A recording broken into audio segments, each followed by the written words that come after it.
Hey, I'm Mike Keys, and I'm a banjo player. I'm specifically a two-fingered, old-time style thumb lead banjo player, and I'd like to talk a little bit about what I call the rules of thumb. Now, when I started playing this particular style, which was many years ago with a long hiatus, I got most of my information out of the Pete Seeger book, which those of you who remember that, I think it's still in print. In fact, this is my old copy of it. I got it when I was 13 years old. As you can see, it was $2 at the time. This is the third edition, and it is in terrible shape because I used it so much.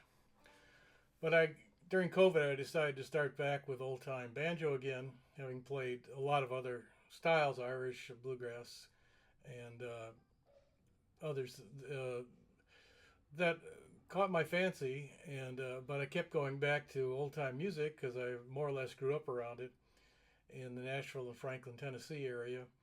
And many of the people on the Opry who played that music, such as Grandpa Jones and the McGee brothers, were just down the road from me, or I had some access to them, although I didn't really take much advantage of it, unfortunately. So I decided to get back into this, and I just fell naturally into the two-finger style. I'm terrible at clawhammer, so that was one of the reasons why, but I really enjoyed it. And over the period of time, I've come to a couple of conclusions. Now, I'm calling these rules of thumb because a rule of thumb is a guideline. It's a sort of consensus or uh, a quick way of learning to do things or and a way to get things accomplished. And I thought I'd bring a few of them up. This is not a comprehensive list by any means, and it certainly isn't telling you how to learn to play the instrument. There's some very good resources for there. I particularly like Mac Brown's uh, lessons on this, and he's very thorough and is an excellent two-finger stylist. So I'm going to go through a few of these.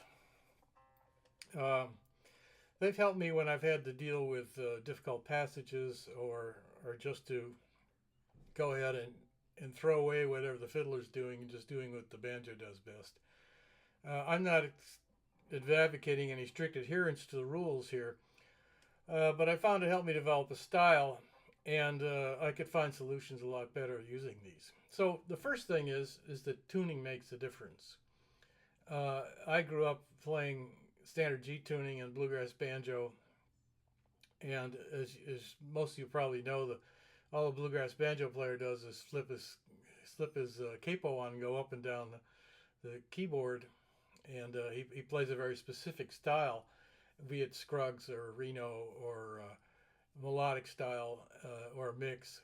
But it's pretty obvious that it's a bluegrass banjo when you hear it, and because it's very stylistically, I won't say encumbered. It's just there because it fits so much better into the bluegrass meme, um, that it has its own sound, and they don't bother with alternative tunings, with the exception of going to a detuning with their detuners.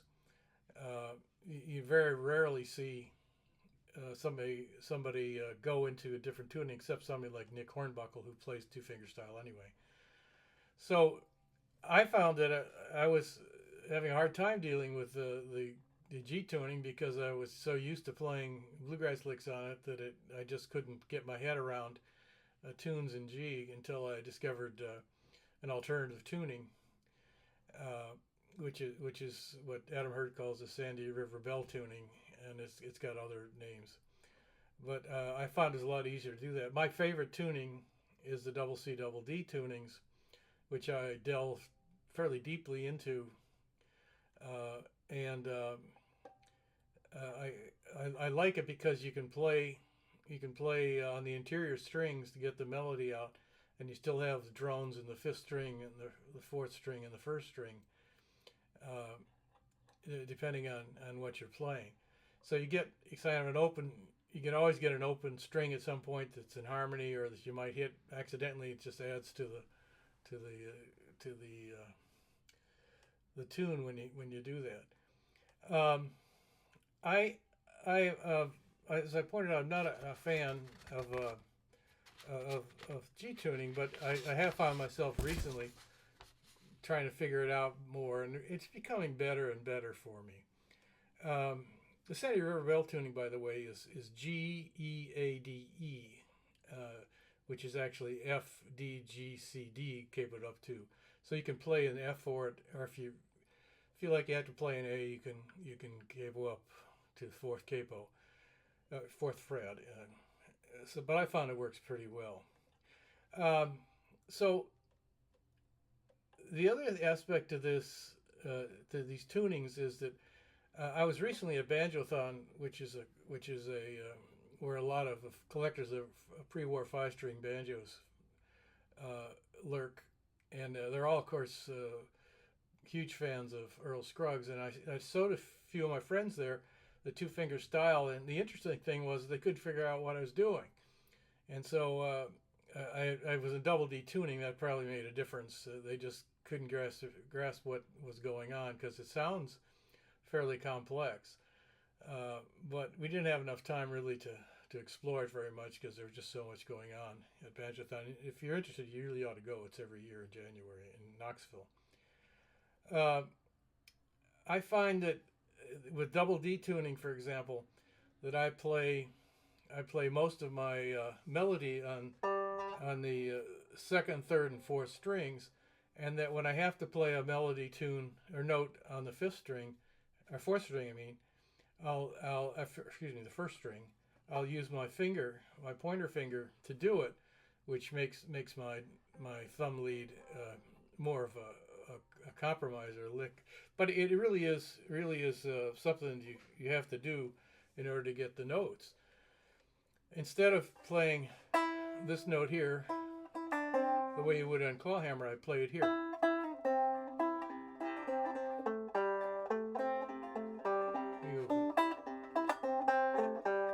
It's just not very comfortable to do it that way.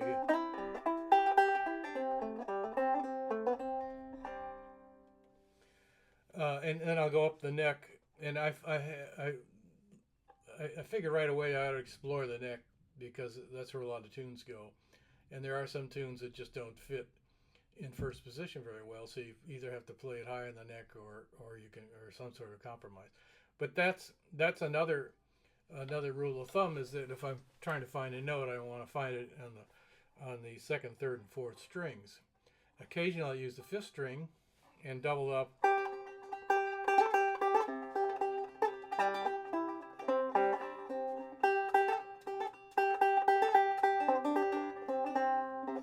If you have to do something like that, and it just the rules of thumb are there to help guide you. They're not to lock you in cold so you can't express yourself very much. In Sandy River Bell tuning, which really is just a variation of double D, I can use the same notes on the keyboard, except I'm playing in G rather than in D.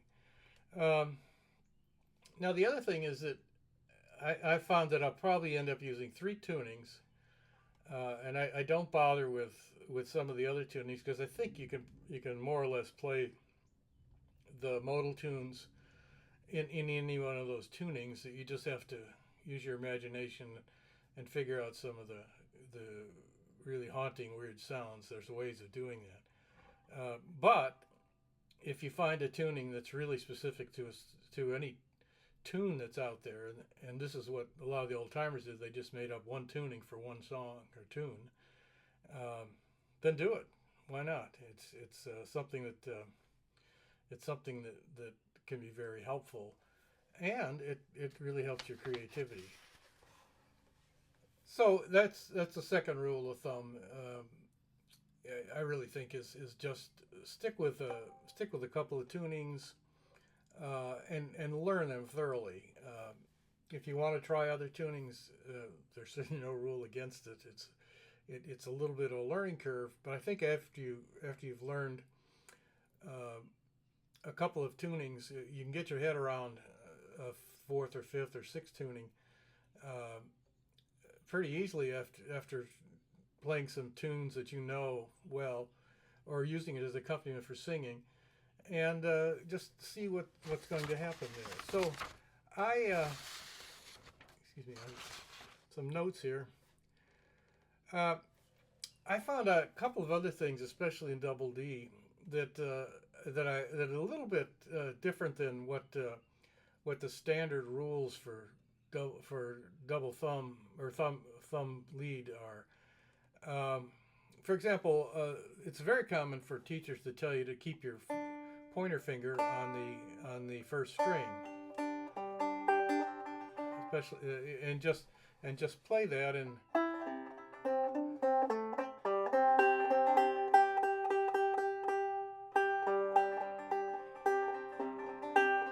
just play this roll here, and this finger never moves to other strings. Well, we know for a fact that a lot of that people with index lead obviously go to other strings, and that if you watch a lot of primarily thumb lead players, they use their pointer finger on all the strings. I've found that when you're trying to do some difficult passages, that sometimes it's best just to keep the pointer finger on the next string down and playing that, because you're generally in the chord or arpeggio structure, and it's sometimes very easy to go to, to do some of these difficult passages, and just move your thumb up and your pointer finger up, as if they're just one string apart. Try that. I think it's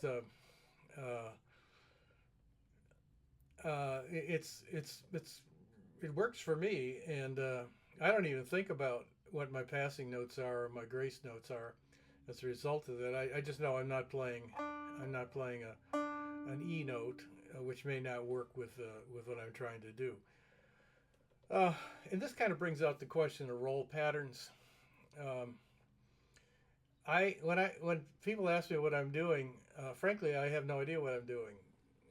I mean, I don't deliberately say, you know, first finger, thumb, pinch, or something like that, or stroke. I do a lot of that in my playing. I just play whatever the notes in my head tell me to play, and because I've got enough experience doing it comes somewhat automatically. And as a result, I have kind of a style where I play a lot of things uh, similarly. If I'm going to go up the neck, for example, I generally play many of the same passing notes and tunes in the tunes. I try not to sound like Earl Scruggs, or just like I'm playing exactly the same thing for everything I do, which is one of my pet peeves about some bluegrass players. But I do try to find simple and uh, straightforward ways that come automatically, and this, of course, is a sign of somebody who's moved up a little bit in the skill levels. Uh, if you can play notes or hear notes and just play them automatically without trying to figure out where they are on the board. Not that I don't do that, especially when I'm playing some G tunes, because I still have to figure out where I am on the board there. But it helps to try to just practice, because practice is the absolute important thing to do if you want to get something in an automatic mode. And if you have enough talent to get to that point, then you need to expand that talent by just becoming automatic. But I did that with little finger trick. Now I do one other thing that's a little unusual.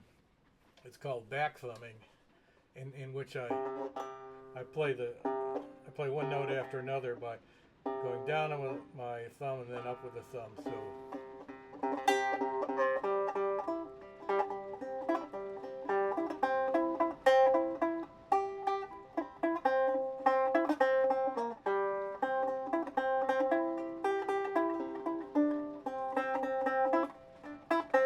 easy without a thumb pick.